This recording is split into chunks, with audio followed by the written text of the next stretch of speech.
everybody. Welcome to Shut Up and Listen. I'm here with the birthday girl, Tiphany Kane. How are you? I'm good. I can't believe I am lucky enough to be 52 today. I know.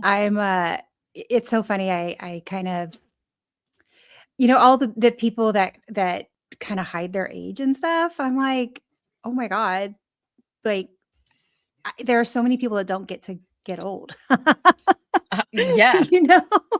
I feel really lucky that I get to get old, and I'm in this really silly place. I haven't colored my hair in over a year. And so I'm starting to see just little strands of silver. And I'm like, they're actually really pretty. They kind of sparkle and shine. And I don't know. I'm feeling very lucky and grateful to get old, I guess. Yeah, I hear you. And you have light colored hair. I have very dark colored hair, and I've got quite a bit of the white, silver, gray, whatever you want to call it. And I will tell you, one of the things I love the most, now I haven't colored mine in a long time either, but when I do, I love that I can put color in it now. That's fun and crazy. And so I'm not talking browns or blacks or whatever. I'm like hot pink, neon, like all these. Because it'll soak in. It'll actually show because it's on light colored hair. So it actually pops out and then really. So I'm loving that part of it. Like that's kind of a bonus thing. Like you get to do. Right? Now I understand why some people you'll see old, like not super old ladies, but older ladies.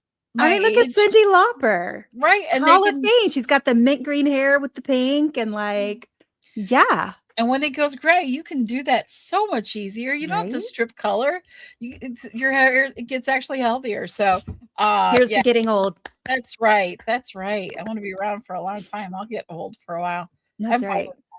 Well, let's talk about that because we have successfully, cheers to the fact that we have made it through 2025. Okay, anybody else hanging out with us right now feel like 2025 was a trash bin on fire with flaming poop flinging out? Like anybody else have that experience? Because between politics and health and financial challenges, and I just feel like everybody got beat up. Like I don't know anybody who sailed through this year like finances were great. Yeah, like everybody's like, great. Gas is expensive and eggs are expensive. And you go to the grocery store and what you used to go with $100 and be able to get, food for most of the week. And now it's $300 and you're like, I got it through Wednesday. Exactly. Yeah. The amount of grocery bags we bring home, if we spend the same amount of money, what we bring home is significantly less. Significantly less. And it's that affects us in so many ways because, and I did want to talk about this because many people, as we're struggling with all of this, we can't select the healthiest things all the time because we just don't have the money for it. Yeah. Healthy food is expensive, but I don't know what it's like where you live, but in California, some of the rules, like the laws, especially payroll laws, have changed. And one of those huge changes is people that work in fast food are getting paid very well, like $20 an hour or more, right? Well, that means now going out to fast food is flipping expensive, right? Like for my family of 4 to get a pizza dinner from Domino's, we're paying close to $90, right? Like literally Farmer John's, hamburgers and salad. It's healthy fast food will be close to $100 for our family of 4. So that's crazy. In one sense, it's like, yeah, fast food is no longer the easy way to eat. Exactly. Like, we'll just cook at home. Thank you very much. Yes. And if that does come down to this, I will appreciate that. I do want to take a second. Amy, thank you for being in the chat. And yes, we have to take a moment to acknowledge the difference from 2 weeks ago to now. Tiffany, Yes. you look amazing. Well, I did put on a face. I showered this morning. I did a face mask and I put on some makeup. And I haven't worn makeup in, quite a while. So that helps. That helps. I am showered. I am clean. I did a little beauty routine. Nothing up your nose. Um, there's nothing up my No nose. tubes. No No, tubes. Yeah. no No, I monitors beeping. speaking to Amy, I am feeling so much better. Super tired. And it's healing, like that's to be expected when you're healing from pretty traumatic experiences. Like I am definitely tired, but definitely but improving. Like as far as the surgical sites go, they're all healing beautifully and I'm getting more and more movement and getting stronger every day and less pain and discomfort every day. So that's good. That's Mhm. really, really good. Um, yeah, I mean, so yes, Amy, I am definitely better than 2 weeks ago. Yesterday, I went for a half-mile walk. It took me probably an hour to do the half-mile walk, but I did it, and then I came home and I didn't do anything else. I laid on the couch. There was no more activity from me, but I did walk half a mile yesterday, so I'm proud of that. Well, I think that's one of the things, people are making all of their New Year's resolutions, and we're going to get into that a little bit later. But um, if that's all you can do, that's all you can do, and then Mhm. you rest and you say, but I took steps forward. Yeah, And that's something that's hard to do because we see so many people that are just like, oh, I'm going to join this, and then they do it, and they're out there doing the things and all of that, and I'm like, gosh, I like I was walking to the house today for my 50 millionth trip to the bathroom in the morning, like I normally do, and my medications that I'm on, and I thought to myself, maybe my first goal should just be getting up out of my desk because I work so many hours and just making it a priority to like stand up and shake around a little bit, just move my body little every dance hour. party or something. Yeah, I don't need to do this whole routine and all Yeah, of these things, but I just need to stand up and move yeah. around so I'm not so sedentary because I have so much I can sit here. And yesterday I noticed it yesterday. I'm building an app and it's intensive and Mhm. it's something I've never done before. So I'm like my mind's like 50,000 things I wanted to have, and I'm trying to like do things in a progression that just makes a lot of sense. But I'm doubting myself, and so 3 hours passed like in an instant because I was so intent on what I was doing.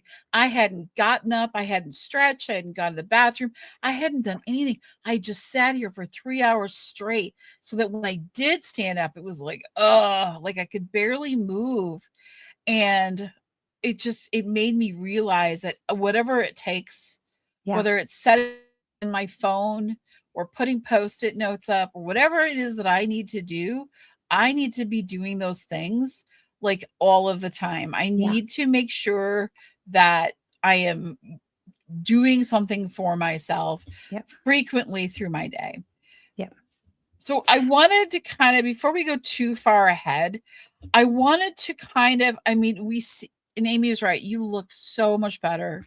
Thank you. And I don't, it's not the makeup. It's what I'm seeing it in is the more the smiles, the things I've seen your posts with what a difference having the family together at the holidays Mhm. can make It's so great. and how it uplifts our spirit. And Yeah, so it's more than just appearance. It is a whole state of being that I see the improvement in, which is what mhm. I love so much. But I want to know how are you like how are your symptoms? What changes, if any, because it's so early yet, Mhm. to really get like, oh, made a huge change and everything. No, but are you seeing it? Because we're so in tune with ourselves. Yeah. What are you seeing? What changes have you seen? So, okay, I'm gonna talk changes in a couple ways. Like Okay. one is the mental piece of it. I'll call it mental health, the mental piece of it. There is something very healing about going through something traumatic and having people affirm, your medical team affirm that, yes, that was traumatic. And you did everything you needed to do. And here are some things that we discovered that you didn't know you had, and even make things a little bit more complicated. And just everybody, and the last episode I waxed eloquently about my incredible medical team, so I won't spend a lot of time on that for this. But what really came out in really strong relief to me is the difference you feel when you're gaslit by medical providers and made to feel like everything is your fault. You're not doing the things you need to do. You need to watch your calories. You need to exercise more. You need to take care of your mental health better. This is all in your head, blah, blah, blah. When you're gaslit like that, what happens, it affects your mental health. Absolutely. You start questioning yourself. You start questioning your understanding of your own body, versus when your medical team is like, yeah, this was crazy, that was crazy, all of this stuff. And look at you, you're doing everything you need to do, and you're working really hard. And even though you're in pain, you're getting up and walking, and you're doing all the things you need to do, even though everything sucks right now. And just the affirming made me feel stronger in myself and want to do more and want to do better. And was almost like something got lit, like a veil got lifted over from my eyes of going, I do work hard for my health. I do pay attention. I mean, one nurse constantly told me, you are so in tune with your body. That's really impressive. Because something would happen. I'd be like, hey, my IV is failing. She'd like, how'd you know? I'm like, I can just feel it. Like I can, and she'd look, oh my God, it's failing. Or the way they were putting the meds into my NG tube, it was just too fast. I'm like, oh my God, I can feel that. It's too fast. Please slow down. She's like, you are so in tune with your body. This is great. I wish everybody was like this. We could, take care of everybody better. So that's number one. Number two, I have definitely seen improvement in my blood pressure. You have to, surgery and trauma and all of that makes your catecholamines and your body system kind of go crazy. And so, it's going to take a while, 4 to 6 weeks to see the true effects of this surgery, but I am seeing improvements. I'm getting little rises in blood pressure, but it's in the 140s over 90s, which is high blood pressure, but it's, for me, that's amazing. But most of my pressures are in the normal range, which is really, really good. So as far as that goes, that's great. Now this surgery was not to make me healthy again, not to solve all my problems.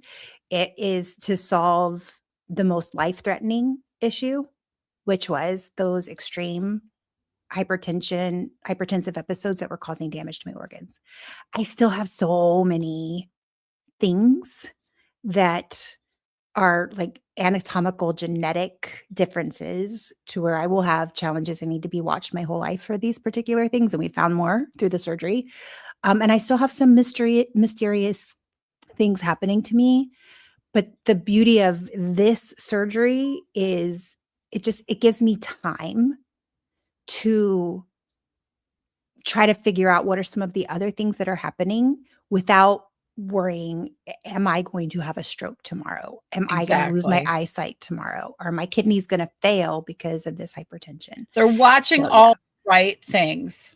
Exactly. We got lots of cheers from the and I have something whenever I hear this, this is what I always, this what comes to mind for me. So I have to play this really quick. I think you'll enjoy it. Receipts, proof, timeline, screenshots, everything to prove. Sorry. Love it. I We've got had to receipts. I had to, because that's when you posted about it on Facebook, and what would I have said? I'm like, you mother, yet it would have just all been wiped out because they, wouldn't have made it to the doctor's desk probably, because I wouldn't have been as kind as you You've were been about nice. it.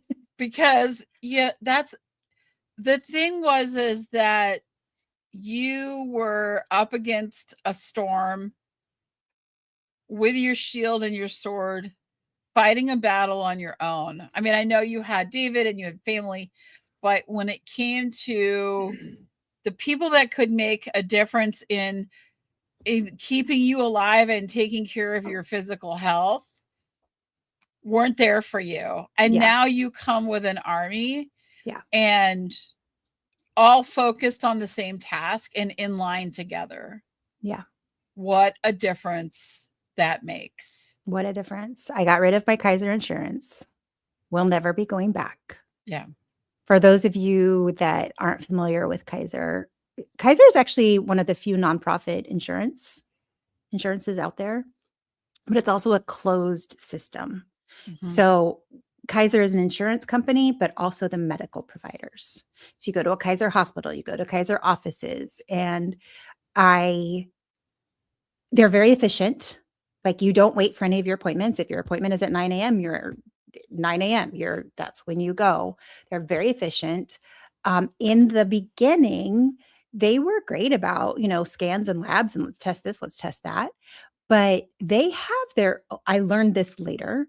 They have their own, labs take their normal from, it's basically everybody that's been tested. What's the normal? So that shifts, it changes, right? And Kaiser has their own that's different from any other lab, right? And they tend to have a larger range of normal. So number one, I didn't know that. And then number two, they, like, when they're reading scans and stuff like that, they're, I think because it's a factory system, there's probably not as much detail on those scans, right?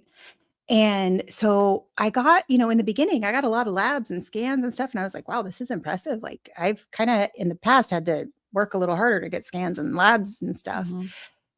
But then come to find out, they consider everything normal. Everything's coming back normal. And even when it was coming back a little like abnormal, a little off, they're like, nah, it's, whatever, not worried about it. That one test on its own, not a big deal. I'm like, okay, but I now have, this scan, this lab, this lab, this lab, this scan, all showing some things that are abnormal. Is this creating more of a picture? And they just wouldn't consider it. So, specialists wrote me off, and were actually quite rude. Like, the nephrologist was irritated I was there, right? And I'm like, I've always been watched by a nephrologist. Like, for most of my adult life, I've been watched by a nephrologist, at least for annual checkups. Just, why are you irritated? I'm here. Like, it was just, cardiologist, once he did his test, he didn't want to see me anymore. Like, wait, like, you don't want to follow up? You don't want to. So it's just a messed up system. And that's why, when you mentioned that, a lot of people were like, why didn't you report that one doctor, the one doctor that I recorded? Like, she wasn't the only one. She was part of a system. She was the one that I got most mad at. She was the one that I happened to record at that point. But she's the right one, though, because she's the front line. Yes. And I think that's because I've been to a lot of doctors, and they're always like, we'll go, we'll refer you back to your primary. Yeah. And I look at that primary as like the head coach, right? He never played he's never a quarterback, but he knows the position enough that he knows when he has to send something to that position. You know what I mean? He has to kind of know a general of all things. And so I count on that. If that primary isn't raising alarm flags, I have a primary who doesn't understand a ton of things, but she will raise flags for me. That's so great. You know what I mean? And she's like, because she has no problem saying, I don't know this. Mhm. It's just that the people that are in the system that I can go to see are also lacking, and I'm going to be seeing my cardiologist in a couple weeks now. So, Fingers crossed. well, Something it's good going to be a happens whole for you. different conversation because my life opinion and my plan and my mindset and my fears, attitude has all changed since we started doing this podcast. If Yay! nothing else, this is changing me and how I do things and saying no more. Let's go. Yeah. If you're not, and I did come to that last year when I said, no, I'm going to go to Mayo. I'm going to do this. And then I was so incredibly disappointed. But I don't think I wasn't equipped when I went there. Yeah. Now I'm equipped. And so now I feel like I can play in my own sandbox and make it work for me. Um, possibly, there's no guarantees, but I'm going to do the best that I can. And I think the key will be finding that person that wants to be that head coach. Now, I don't want to Yeah. replace my primary, even though sadly, the clinic that I was going to is closed down. They preemptively were like, we're going to cut back on things. And so we're going to close some clinics, and they closed mine. So everything kind of got shuffled all around the state. So I got to figure that out still. But I'm hoping that when I see this doctor that I'll be able to be like, okay, enough. You need Yeah. to figure this out. And And hey, if you want to FaceTime me during that appointment so I can be there with you, that's right. let's do it. Let's do it. Exactly. Let's do it. It'll be like I'm podcasting all about this, like every little thing. I will bring my big camera and I'll do like the B-roll footage before. They'll be like, "What are you doing? B-roll for my?" Yeah, exactly. But seriously, like if you want an advocate there with you, Yeah, let's I'll take you up. FaceTime. Let's I do will. it. I will take you up on that. It's easier to advocate for somebody else than for yourself a lot of times. 100%. So, and that's something you and I talked about a lot with doing this podcast, is that we want to create that community where we can help each other, we can support each other, we can advocate for each other, and I think that would be really cool. Like, if we create this community and somebody's going to the doctor and they don't have somebody to take with them, and they're like, hey, can you be on, FaceTime with me or Zoom with me with my doctor and listen and help me take notes and ask questions. Like, I think we need that. We need advocates. We need people that are in our corner, and where afterwards you can be like, did you hear that the same way I heard that? Like, is that did that feel as rotten as I think it felt? Or was that as interesting as, like, what did the doctor actually say? Right, because you miss it, you get lost. It's do. one of those times where your mind gets so clouded because it's so incredibly emotional for you. Yes. And I always like to feel like when I come into a conversation that I'm listening for everything. I think podcasting has really helped me be better at that. But I try to listen to everything they're saying, and not because I have a lot of people that I know that will hear the first 3 words of something and then they just run with it, and they're like, but you missed like the whole rest of what that sentence Didn't finish is. the thought. You never got through that because you focused on one word that was that now is completely out of context. And you're just like, oh, right, Somali fraud. Okay, we're going to go with that. And that's all you think about. And then you don't like look past it and go, does it make any sense? Does it, does that really add up? Is that really what they're saying? Like, you don't hear the whole thing. You just hear this little tiny bit of something and you're like, oh, that's got to be what it is. And you jump to conclusions. That's what I'm trying to say. So I don't find that I do that unless I fight with myself to like hear clearly the entirety of what they are saying to me. Yeah. But it is because it's so highly emotional for people. Yes, it's so emotional being at the doctor. Well, it is when you're struggling the way we've been struggling, and we just want answers, and we're just like, this can't be what I'm doing. So, but I'm also changing insurance this year. So I have new insurance as of January 1st, new insurance. And one of the things that I really like about this, and I don't know how it's going to affect me personally right now, but I do know that they put a lot more emphasis on preventative care, which I really like.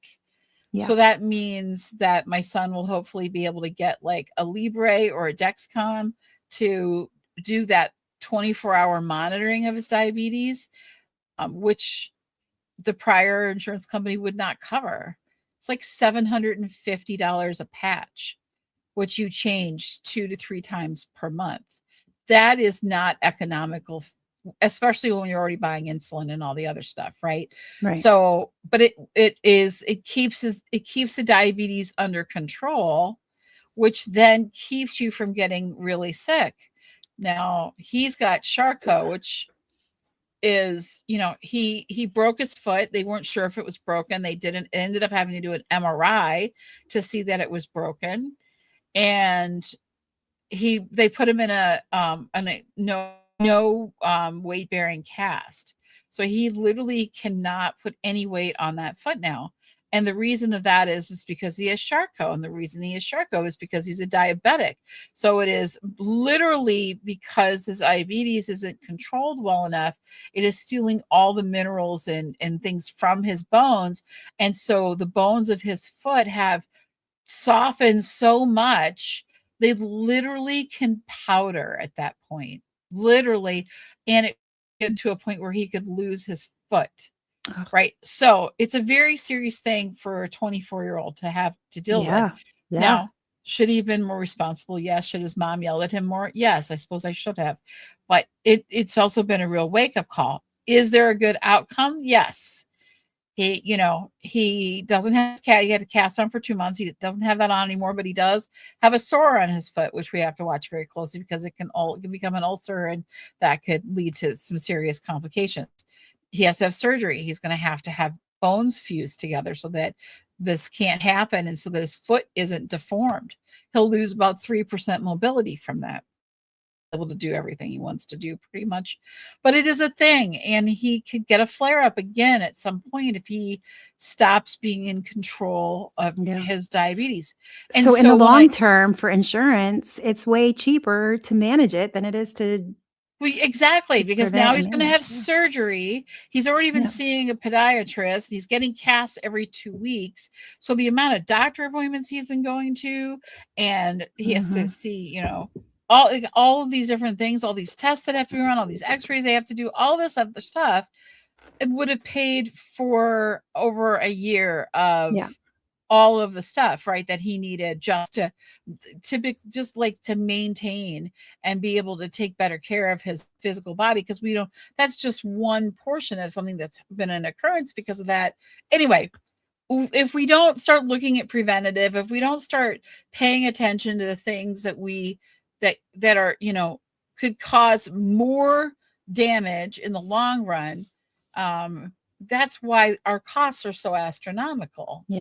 And so, and a lot of that I place that on these insurance companies and on these doctors, because I think there has to be a point where the buck has to stop somewhere, and we have to address these things. And I hope that we do.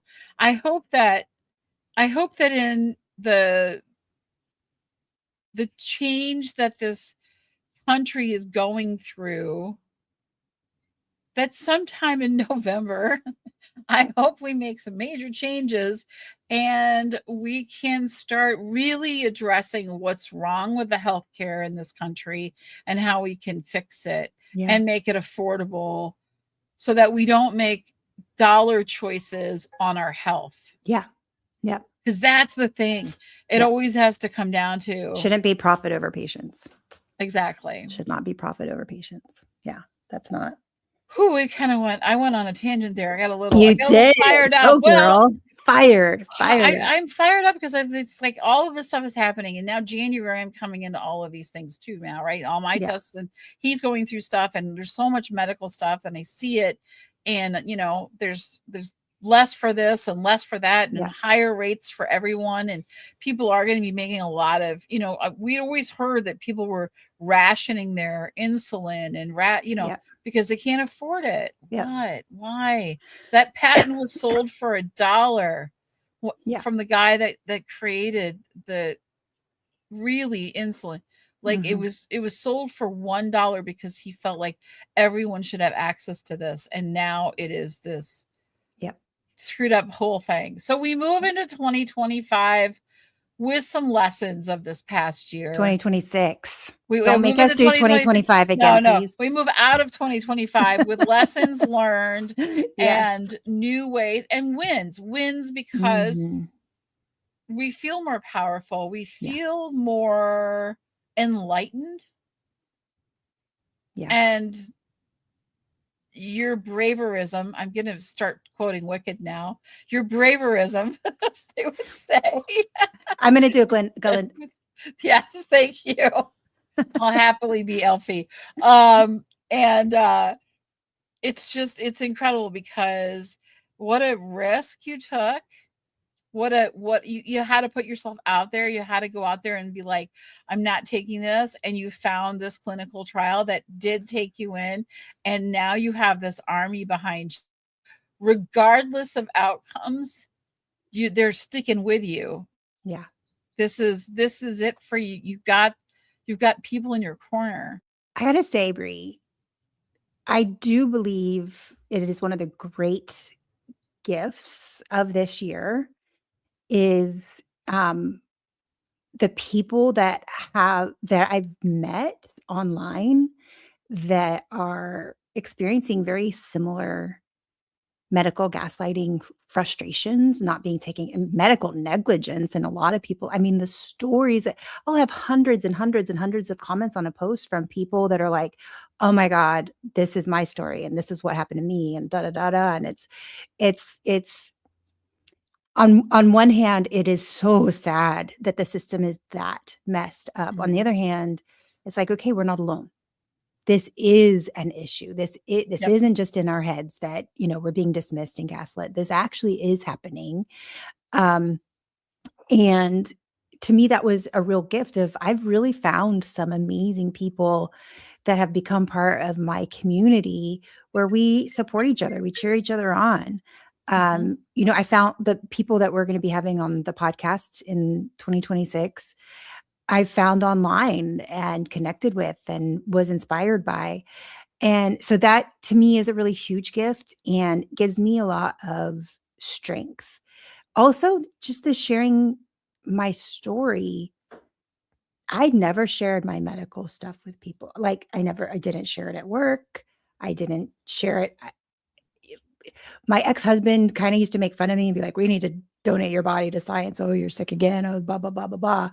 And I felt bad about it. And I grew up with a mom who was just always sick and even a little bit more on like the Munchausen side of things. And I always questioned, am I kind of doing what she did of, making this stuff up? Or is this real? Like that big questioning. And I never really wanted to talk about it. I was like, carry a lot of shame about not being healthy. And I went through, after my divorce, I went through this big, huge, super hyper healthy mode. Like I ran marathons and so much of it felt really good, but so much of it I fought through when I was not feeling good. And I did it anyway because I wanted to be the healthiest version of myself and completely denied when I wasn't feeling good. Right. And now speaking about not feeling good feels good. Does that make sense? Mhm. Like, I'm finally saying, okay, these are things I've struggled with my whole life. And I go through my day having to be careful what I eat, having to be careful of my activity level, having to be careful of, just all of these things because I have so many allergies and I have, food allergies and animal allergies and, just all of this stuff, like my day takes a lot more energy just to make it through than for a lot of people, and acknowledging it and just saying, well, that's just my reality. That's just the way it is. It doesn't make me weak. I am not weak. Whereas that was the shame I carried before, that I'm weak because all of these things. And so that to me has been a huge win this year of connecting with people where I see their strength and making it through every day. People like you, like making it through every day and kicking ass the way you kick ass, even though you're carrying 90 pounds of water weight that the stinking doctors won't help you take off. So it's like when you see people struggling through their every single day with really, really challenging things that they struggle with, and they're still making it through every day. It's inspiring, it's empowering, and you see their strength, and it makes you feel strong. And so for me, that's been a huge win this year of being able to really connect with those people online and listening to the podcasts about, people going through this and just going through the medical misdiagnosis and medical gaslighting and coming through to the other side, and being more advocates. Yeah. So yeah, huge win for Well, that's me. your braverism. I'm seriously, and no, I mean, in sharing this publicly, and I look at how much it's changed me and my attitude and how I feel moving forward, and I don't feel so alone, and I don't feel so discouraged and hopeless, and I feel emboldened and stronger and supported, and I'm ready to go start demanding that from my medical team. Good. Right. And so this is 2025, as hard as it was, really changed me, that I'm so excited for 2026. I'm so excited for, my work is incredibly busy and I'm loving every second of it. And that's a huge plus for me. It's rewarding in all of the ways I always hoped that it would be, and more because of the team of people that I get to work with that are so incredible. But then I'm doing things that are making a difference, that I hope make a difference in others' lives, but that we have been able to do together in this podcast. That's the power of podcasting. It really can change so much. Yeah. And finding a new community that supports one another and shares ideas with one another. And I don't feel as much of that guilt that I think I've been feeling over, I need to rest more, or I need to take better care of myself more, and always feeling like, but everyone's expecting so much of me. I can't slow down. I don't have time. I don't have time. I don't have time. I think I stop saying that in 2026. Get the years right. 2026. Time. If it's my health, I have time. Yeah. If it's it, and I want to make others have time for me as well. And so those are some of the things that I'm carrying into this year as I move forward. And you being so vulnerable and putting so much of yourself out there during what you like, going through all the things, even before the surgery, you were so open and sharing, and you took a lot of crap for that from people that don't understand it. And you know what? It's because that's not for them. And they can just scroll along and do their thing. But what overrides that completely is the people that you have connected with, that this has made a difference too. I have a kind of funny story about one of those haters. Facebook, believe it or not, is the place where most of the haters reside. I don't know what it is about Facebook. Is it like the boomer Gen X? I don't know. Instagram, very few haters. I mean, they come in and go a little bit, but oh man, Facebook, it's like crazy. And there was this one woman who posted, and she's like, oh, wow, you have a bowel obstruction. I've had cancer. And what are you complaining about? And oh my God, the people started messaging her and being like, that's really, my message to her was, I certainly hope you get a lot more compassion than you're showing. Like, we don't need to compare pain.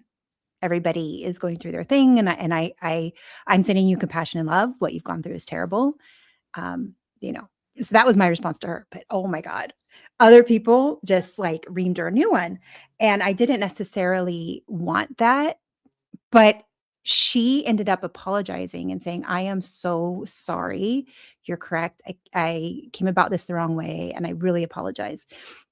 And to me, that was beautiful in the sense that she was able to get a little bit more empathy. Mhm. And I think sometimes when we're stuck in our own pain, we can lose a little bit of that empathy because the world doesn't show us empathy. Right. And we get, kind of that barbed wire fence around us because we have to protect ourselves. And so somebody being able to kind of break that apart and go, you're right. I came out of that harsh, and I'm sorry, and I hope you feel better. I was like, wow, that shows you're a big person. That's Yeah. beautiful. That's personal soul growth. And just made me really like things like that don't happen a lot on the internet. And I This thought is true. that was really beautiful, and I really appreciated that. And so more of that in 2026, right? More of that, I'm sorry, I was wrong. More of that, thank you for letting me know that I didn't see this in the most empathetic, sympathetic way I possibly could. Mhm. More of standing up for each other, more advocating for each other, more advocating for ourselves, more compassion. Like I when people are rude to me online, I either ignore them. A lot of them just need to be ignored. A lot of them are just professional trolls, and if they are, fine, I just ignore them. But if they're real people, I will respond with a, you know, you're adding to pain rather than taking it away, and I hope you don't experience that in your life. Yep. I hope you get more compassion than you're giving. Um, and so I try to respond not out of anger, but out of it must be sad to be the person that has to go and add to somebody's pain, right? And if we can, help some of those people to break down their, you know, walls that they put up to protect themselves and maybe let each Mhm. other in a little bit more, I think that's huge. Yeah, I think it's really huge and really wonderful. We got a lot of comments that I haven't been paying attention to. Ha! Happy New Year's. Thanks, Chris. Chris is a great guy. I see him all the Oh, time. thanks, Chris. Appreciate you, Chris. We've got Amy. Tiffany, are you going to talk Oh, about talk the about the letter to letter? PCP. We're getting to that right now, Miss Amy. Thank you for that reminder. Yeah. So I mentioned it just a little bit earlier, but why was it so important to you to write that letter, and what are you hoping happens from this letter that you wrote? Let's Oh, let's talk about what like is the letter. Christmas. What did you write? What What's did the I write? letter?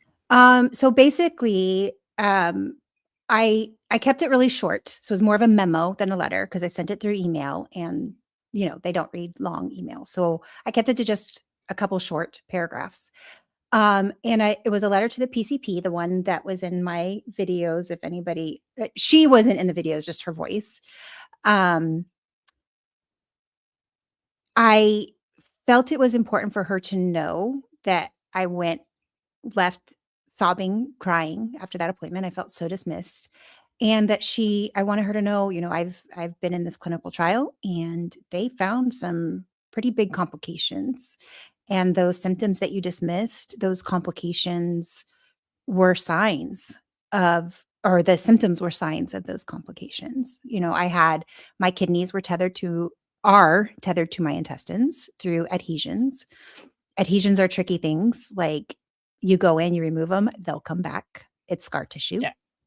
So the doctor didn't, take those tethers away. The only time adhesions are ever removed is when they actually you know, Cutting off squeeze an supplies or something. organ. Yeah. Yeah, Mhm. yeah. Because they'll come back. So that is, I mean, the fluttering and the pain that I was experiencing in my kidney area, they're connected to my intestines. The other thing is I have circumaortic arteries, which means that, yes, I have usually only have one vein going into your kidneys, one artery. Mine are circumaortic. So I have two, and they wrap around the aorta, which is very, very, very, very dangerous. Because it's hard to visualize on scans. And it is when somebody goes in and does surgery and they don't know that, it's very easy to nick your aorta, right? Oof. And then that's a big deal. And with that comes something called nutcracker syndrome. And nutcracker syndrome is where the vein gets compressed, and then compression causes all kinds of issues and can also cause pain, right? So when I'm telling her I'm feeling pain in my kidneys, it's a big deal. Those were big things. Now, were those things, neither of those are easy to visualize on scans. They were missed on all the scans that I had. Did not expect her to have the answers. And I told her that in the letter. I didn't expect you to have the answers. But question, like, don't dismiss and tell me. She literally told me those aren't real symptoms, that you can't feel muscle spasms in your kidneys, And so my letter to her just simply said, I was part of this clinical trial. Here's what they found. I have decided not to report you to the medical board, but I am leaving Kaiser, and I want you to know you greatly impacted my life, and I hope you do better for other patients. So I don't know. What do I hope happens? I mean, in a great world, she would really reflect and change the way she does things. I don't expect it. She's part of a system where every doctor I saw in that system had the same kind of level of apathy. So I don't necessarily expect her to change. It's the advocating for yourself and saying something, right? Mhm. Like change starts with you. And so something in me changed by just saying it. Yep. And I, will probably send somewhat of a similar letter over to Kaiser. It won't change them, but so anyway, I think it's that so important though that you did, especially with the primary care physician. And the reason I say that is, we can't expect to change others. There's nothing that mm-mm, we can do, but we no, can plant seeds. yeah, And we can let that person at that point decide what they want to do with that seed. yeah, It could sit there dormant for a while until something happens or something next comes along, and that seed is sitting in there, and all of a sudden it triggers something in them to say, what if it is more? What yeah, am I doing the right thing? Now, will that happen? I don't know. We don't know if that'll ever happen for this person. But you've done what you can to plant that seed and say, maybe think twice.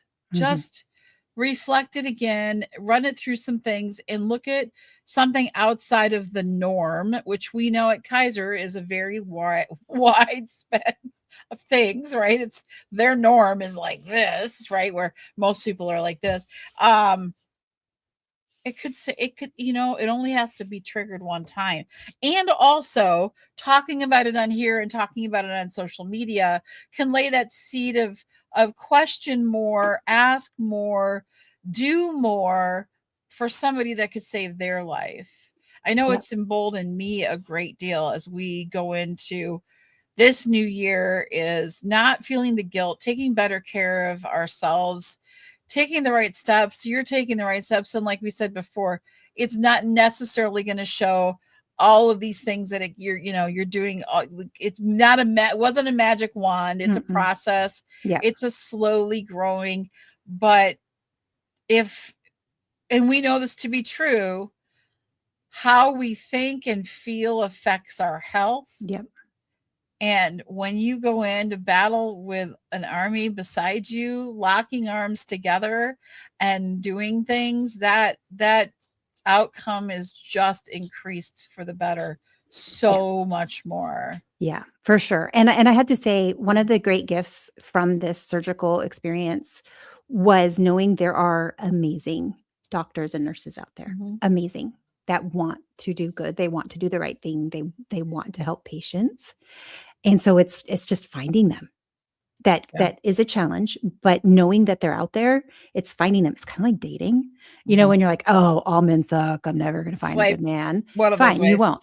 Right. But when you're like, you know what, I know there's good people out there. I know. I just need to find them. Well, Mhm. then you find a prince like David, right? Like you so knowing that there's really good people out there that really care and they got into this for the right reason gives you hope and makes you go, okay, well, I'm not going to stop until I find that doctor who will be my advocate. I mean, I have this absolute fantasy of finding a doctor where I'm gonna be like, you know what? I'm booking time with you.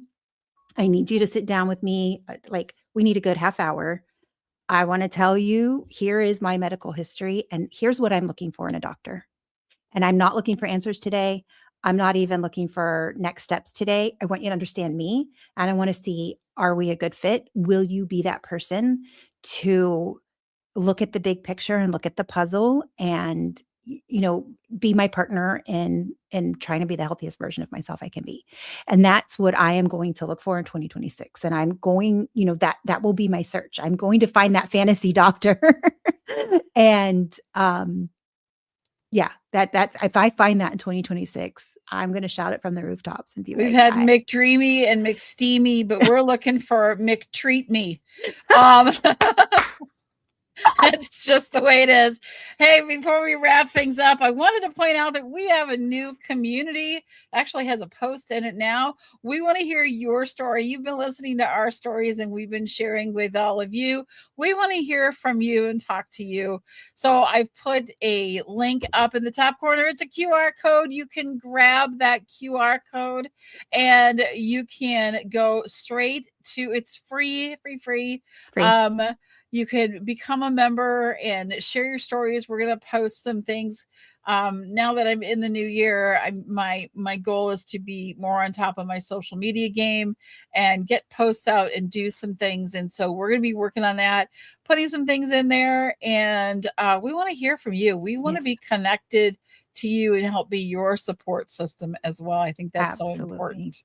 And we're going to do grateful. things like have book clubs and support each other, maybe even get that advocate network going where, do you need somebody to go to a doctor's appointment with you? Take me on your phone, take somebody from the community on your phone. Like, we want this to be a true support community and free. We want it to stay free because life is expensive enough. We just want to support that. It is. Yep. So, Tiphany, I just want to say happy birthday again. We are so glad that you are here. Yes, put the birthday crown back on. 52, baby. 52. Or 25. 52, 25. You've got some years to catch up to me, girl. That's all I got. Years to go. But we are here to be supportive to you, to each other, and to really start getting answers and to live a healthier life. And that is what this is all about. And to get people to shut up and listen for a change. Right. I'm taking a picture really quick. Yay. Yay. All right. We will see you guys next week. No, 2 weeks from now. We'll be back. But in the meantime, sign up for our group and come hang out with us on the daily. And hopefully we'll have a guest. Yes. We've got a couple great guests lined up. So we do. Awesome. All right. Thanks, everybody. See ya.